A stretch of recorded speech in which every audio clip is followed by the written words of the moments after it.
प्रिय मित्रों नमस्कार। मैं ओपी शर्मा ज्योतिषाचार्य यूट्यूब चैनल में ज्योतिष ज्ञान के हमारे कार्यक्रम नई विद्या ज्योतिष परामर्श केंद्र में आपका हार्दिक स्वागत है। पुनः आज एक नए विषय के साथ मैं आपसे रूबरू होता हूं। आज का हमारा विषय है ग्रहों का कारक दिग्बली एवं अति विशिष्ट ग्रह। जो ग्रह है हमारे नवग्रह, वो किस भाव में कारक होते हैं, किस भाव में दिग्बली होते हैं और किस भाव में वो अति विशिष्ट कारक ग्रह बन जाते हैं, इसके बारे में बतलाते हैं। तो इस क्रम में आज हम सबसे पहले ग्रहों के राजा सूर्य के बारे में बतलाते हैं। तो सूर्य जो है वह प्रथम भाव एवं नवम भाव का कारक होता है। प्रथम भाव में जो सूर्य है वो कारक है, आरोग्य का भी कारक है, और नवम भाव में पिता का कारक है एवं धर्म का भी कारक है। उसी प्रकार जो दिग्बली है वो दशम भाव में दिग्बली होता है, उसको दशम भाव में दिग्बल प्राप्त होता है।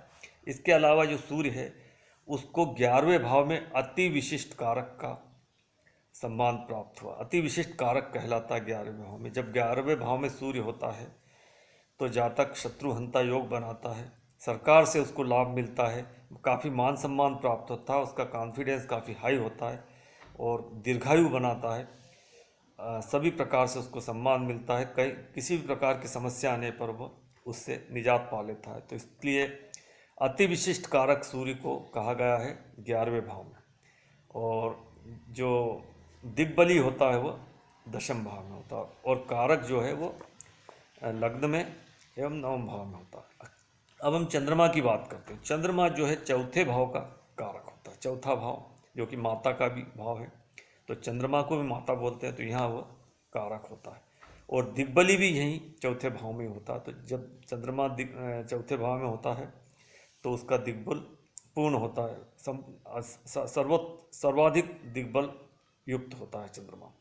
और प्रथम भाव अर्थात लग्न एवं सप्तम भाव में जो चंद्रमा होता है वह अति विशिष्ट कारक होता है। यदि लग्न में होगा तो जातक को सुंदर बनाएगा, उसके विचार अच्छे होंगे, वह काफ़ी विनम्र होगा, भावना प्रधान होगा। उसी प्रकार सप्तम भाव में होने पर उसका वैवाहिक जीवन अच्छा होगा, विनम्र होगा, भावनात्मक उसका जो बॉन्डिंग होगी, इमोशनल बॉन्डिंग होगी। और वो लग्न पे भी देखा तो जातक को वो विनम्र होगा, भावना प्रधान होगा, शांत स्वभाव का होगा, चंचल होगा, कल्पनाशील होगा। तो इस तरह से चंद्रमा अति विशिष्ट कारक प्रथम भाव में और सप्तम भाव में, और दिग्बली एवं कारक वह चतुर्थ भाव में होता है। अब हम अगले ग्रह मंगल की बात करते हैं। तो मंगल जो है तृतीय भाव एवं षष्ठम भाव में कारक होता है। तृतीय भाव में जब मंगल बैठता है तो साहस पराक्रम का ग्रह होता है, ऊर्जा का ग्रह होता है, सेनापति कहलाता है। तो तृतीय भाव भी साहस पराक्रम होता का भाव है।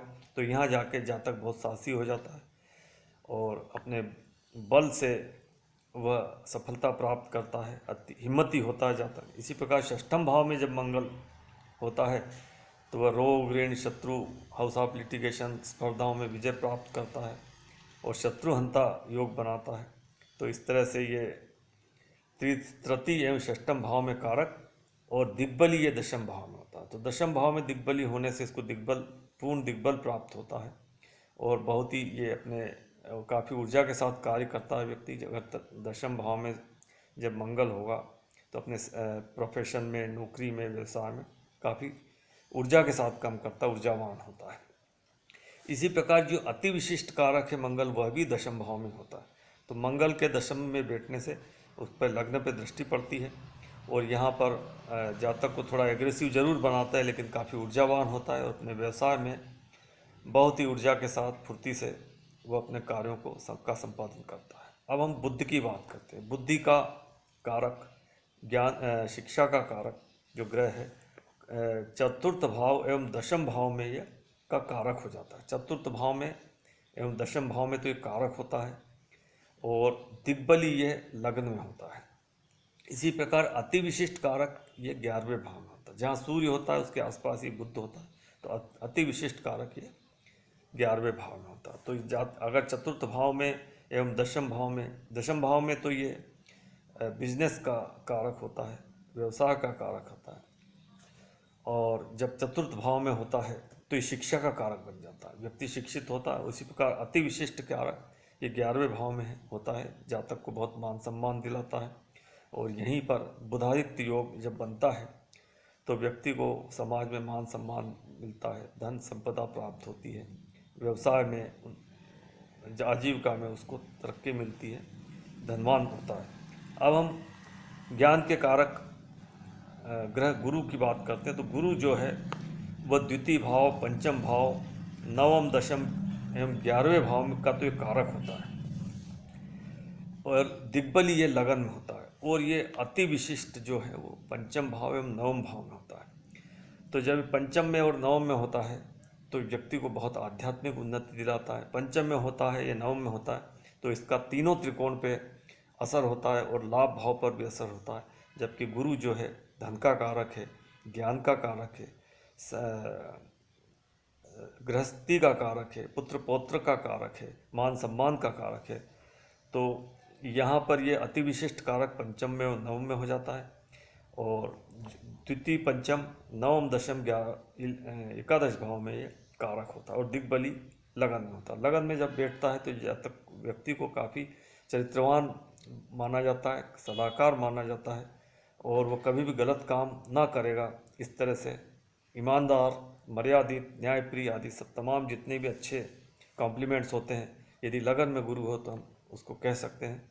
तो इस तरह से अति विशिष्ट कारक ही पंचम एवं नवम में होता है। यहाँ पे होने से भी वो तीनों त्रिकोण पे उसकी दृष्टि होती है और उस तरह से वो जातक को आध्यात्मिक रूप से, न्यायिक दृष्टि से, समझदारी के रूप में, सलाहकार के रूप में वो लाभान्वित करता है और धन संपदा से परिपूर्ण करता है और एक अच्छे सलाहकार के रूप में उसको देखा जाता है।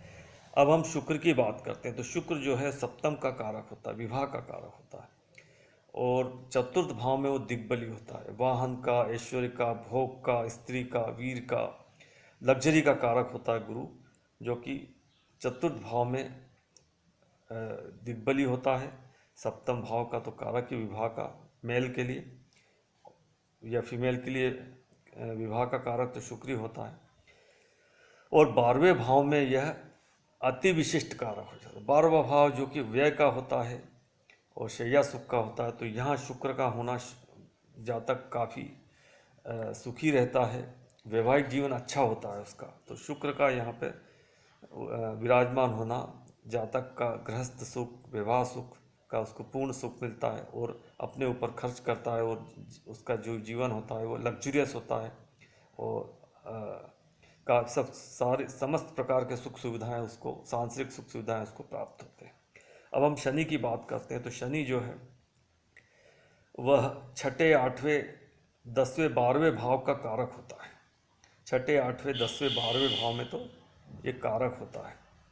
छठे भाव में ये जब बैठता है तो रोग का कारक बन जाता है, 8वें भाव में आयु का कारक बन जाता है, दशम भाव में नौकरी का कारक बन जाता है और 12वें भाव में ये व्यय का, यहाँ से भी रोग का कारक बनता है और 7वें भाव में ये दिग्बली हो जाता है।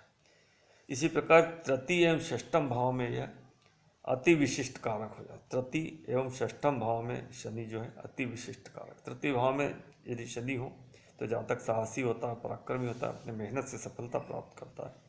और षष्ठम भाव में भी जातक को ये पराक्रमी बनाता है। रोग, ऋण, शत्रु, house of litigation, house of competition का भाव है।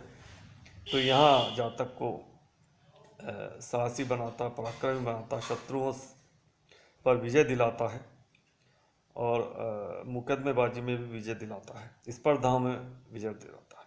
अब हम अगले ग्रह राहु की बात करते हैं। तो राहु तृतीय, षष्ठम एवं 10वें भाव में यह कारक होता है और यह वही तृतीय, षष्ठम एवं दशम भाव में कारक होने से तृतीय में ये जातक को बहुत हिम्मती बनाता है। षष्ठम भाव में जब बैठता है तो जातक को वही साहसी, पराक्रमी बनाने के साथ साथ रोग, ऋण, शत्रु, लिटिगेशंस, स्पर्धाओं में विजय दिलाता है। इसी प्रकार केतु जो है वो द्वितीय एवं अष्टम भाव का कारक होता है। तो द्वितीय एवं अष्टम भाव में ये जो केतु है वह अति विशिष्ट कारक हो जाता है। द्वितीय भाव में जब राहु होता है तो जातक बहुत चतुर होता है, धनवान होता है और बोलने में काफ़ी चतुराई रखता है। जातक किसी को भी अपने बोली के माध्यम से आकर्षित कर लेता है। अष्टम भाव में होने से ये जातक को गुप्त शिक्षाएं दिलाता है, एस्ट्रोलॉजी, पामिस्ट्री आदि में रुचि दिलाता है, आध्यात्मिक उन्नति कराता है। तो इस तरह से नवग्रहों के बारे में कहाँ पर वो कारक होते हैं, कहाँ दिग्बली होते हैं और कहाँ वो अति विशिष्ट कारक होते हैं, इसके बारे में एक संक्षिप्त जानकारी देने का प्रयास किया गया। उम्मीद करता हूँ आपको वीडियो पसंद आया होगा। आपने वीडियो पूरा देखा, इसके लिए मैं आपको धन्यवाद देता हूँ। नमस्कार।